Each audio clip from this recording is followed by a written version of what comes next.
diskarte dito, anuin muna natin yung pag hindi natin nakuha sa harapan, dito sa likod.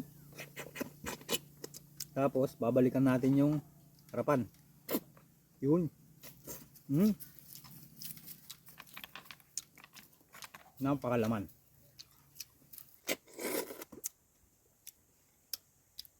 Basta pag nagluto kayo mga idol, yun, yung laman niya.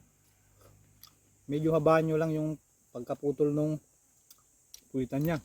Kasi kapag maiksi lang yung babawasan nyo, hindi nyo yan basta-basta napapalabas.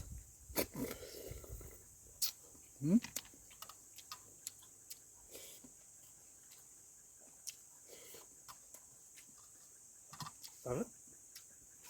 Solid.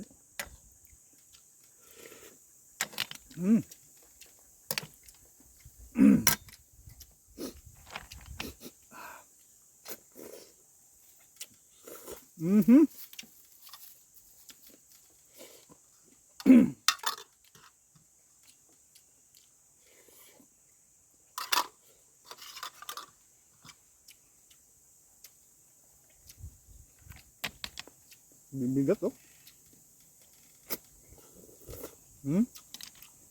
Dali lang siyang anuhin.